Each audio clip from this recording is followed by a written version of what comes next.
Hello everyone, this is Taliesin McKnight. Thank you for joining me today.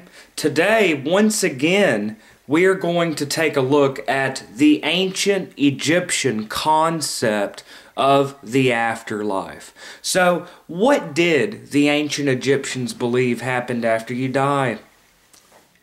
Now, today we will be looking at an original text. So we will be looking at the text itself. Today we will be examining the Book of Gates. Now the ancient Egyptian afterlife, this is nothing to really wonder about because there's so much written material. We have the ancient Egyptian Book of the Dead, we have the pyramid text, the coffin text, we have the Book of Tuat, the Book of Breathings. Today we're looking at the Book of Gates. So there is so much written material on the Egyptian afterlife. They wrote quite a bit about it. And so instead of just listening to someone talk about it, today we are going directly to the source. Today we are going to look at the text itself. Below in the description box I will post a link to the original text so that you could read along with me. So I do encourage you to click the link and read this with me so that you see where I'm getting the information.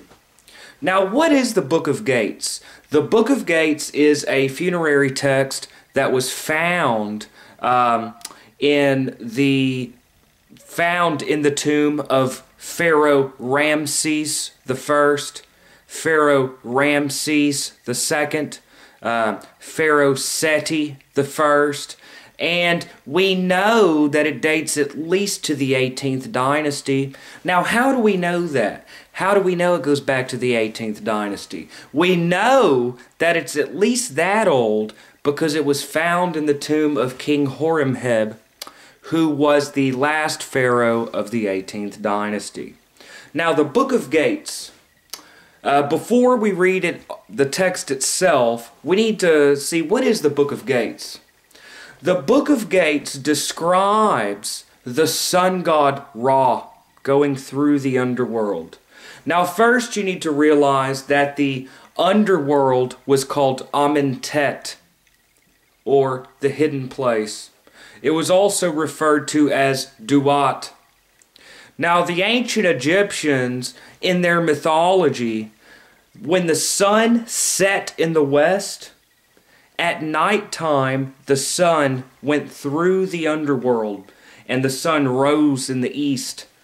So, every day at sunset, mythologically, at sunset, the sun goes into the underworld at night.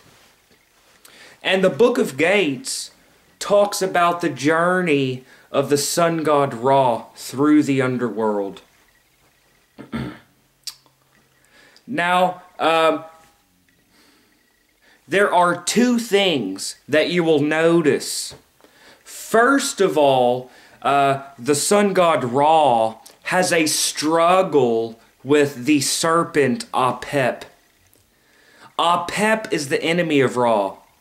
You see, Apep is the embodiment of darkness and chaos, whereas the sun god Ra is the symbol of light and order.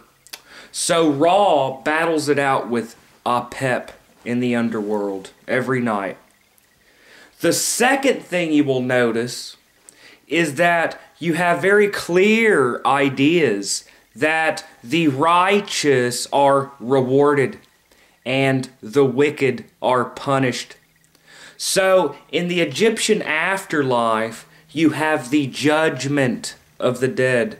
The soul of the dead is judged, and the righteous are rewarded, and the wicked are punished. Now, there is so much written material on this. Why wonder? Look at the original text itself. So we can see what the Egyptians said themselves about the afterlife. And today we are reading the Book of Gates. Dates back at least to the 18th dynasty. Now the Book of Gates, and please click the link so that you can read along with me. Read the text for yourself. The Book of Gates begins, the sun god Ra sets in the west. And this is the first division of the underworld. There are 12 divisions.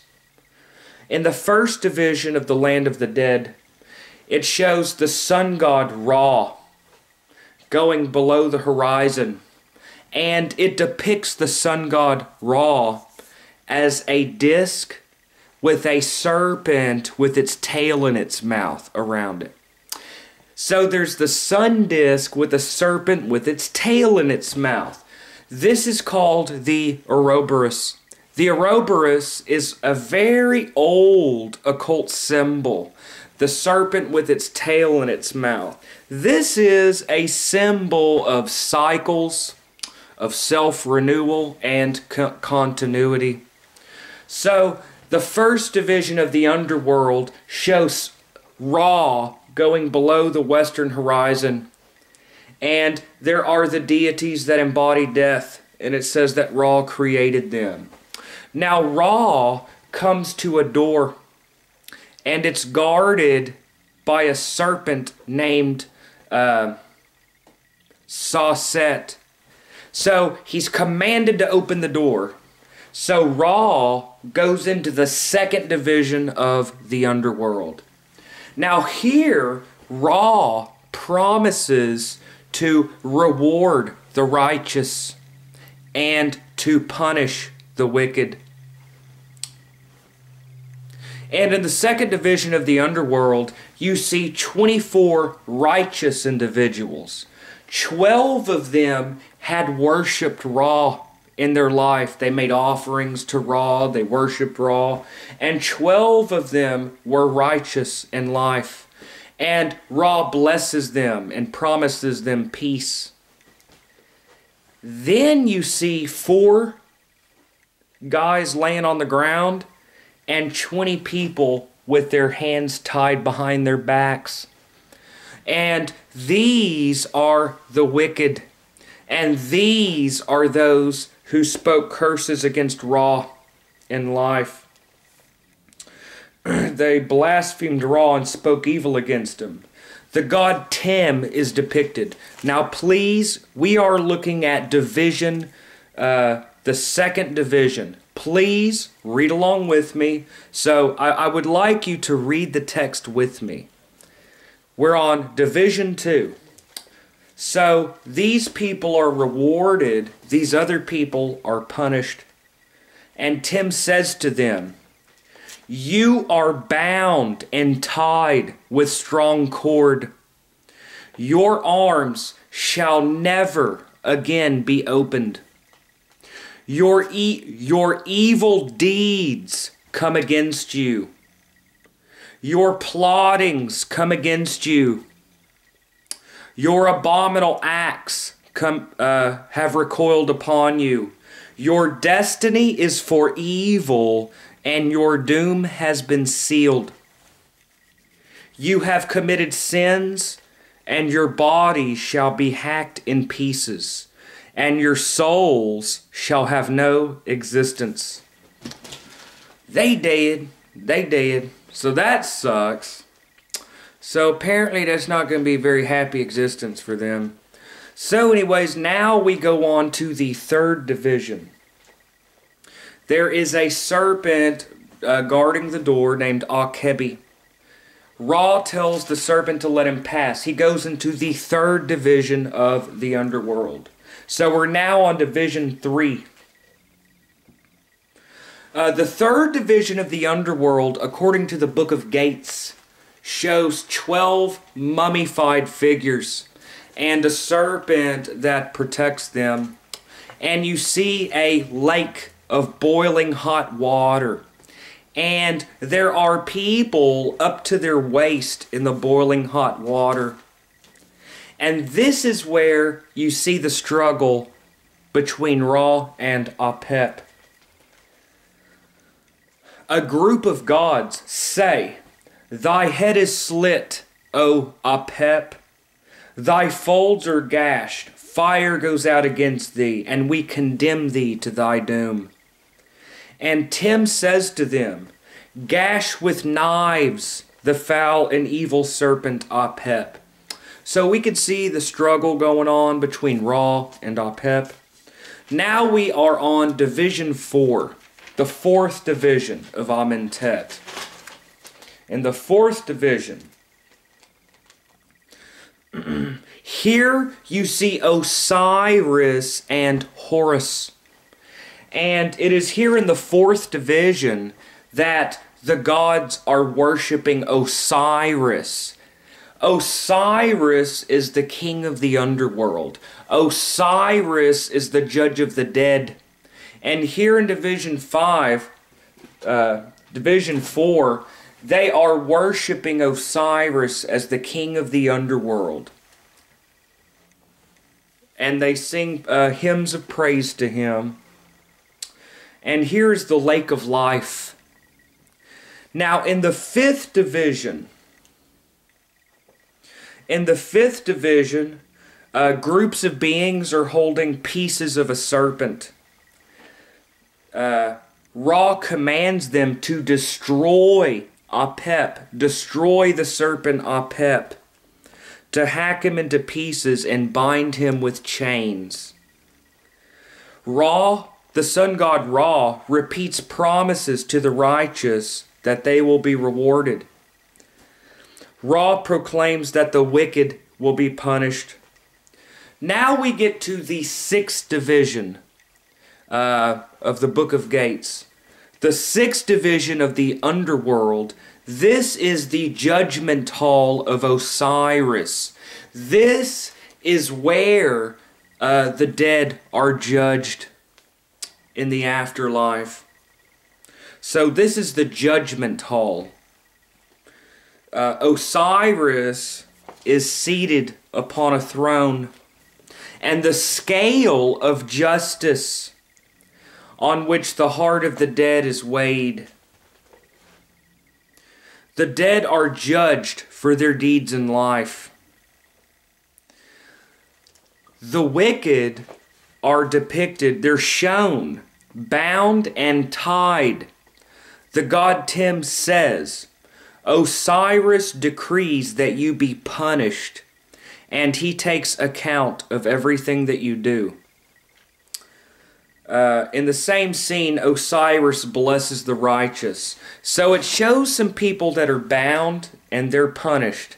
And then you see the righteous rewarded in the land of Aru, the paradise.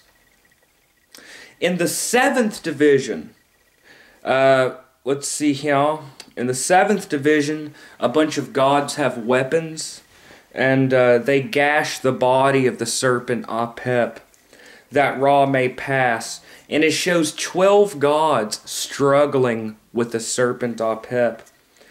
A lake of fire is described. So there's a lake of fire. In the 8th division, there's a lake of fire with the souls of the dead in the lake of fire. And there's also some souls of the dead with their hands tied behind their back. And they are called the burnt enemies of Osiris. And a serpent burns them with fire. So that doesn't sound very fun. They are told that they will be hacked in pieces and their souls will be destroyed.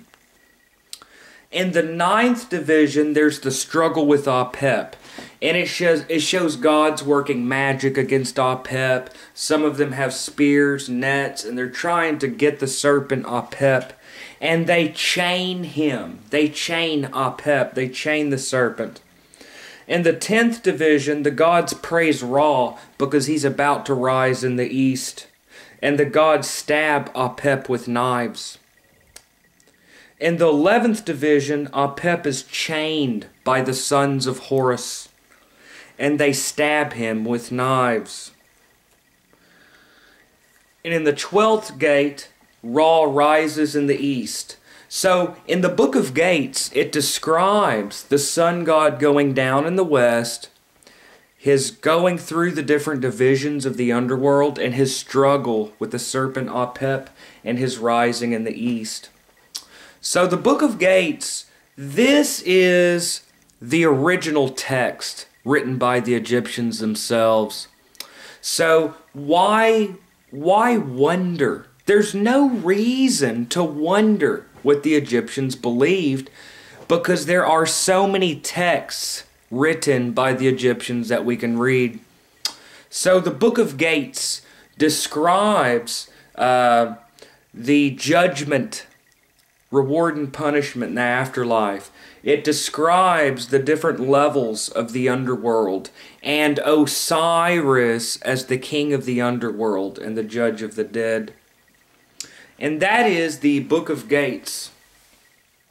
So what we get from this text is that the ancient Egyptians, they believed in the immortality of the soul. They believed in a judgment, that if you're a really good person and you're a pious Egyptian and you're a good person, that you have paradise. But if you are a really awful, terrible person in life, and if you go around hurting people, then you can't expect to have a happy afterlife. Because if you do a bunch of really bad stuff, here we have the concept of law, the concept of order and judgment. And that is the ancient Egyptian book of Gates. Now, we will examine other texts. There is so much written down for reference about what the Egyptians believed. We have the Book of Gates, the Book of Amtuat, the Pyramid text, the Coffin text, the Egyptian Book of the Dead, the Papyrus of Ani, the Book of Breathings. There are so much written material. Anyways, so that is the Book of Gates. And I encourage you to read it for yourself. Always look at the original text. So, anyways, this is very interesting, looking at the Egyptian afterlife, and lots more to come, y'all. And thank you for joining me, and see y'all next time. Take it easy, y'all.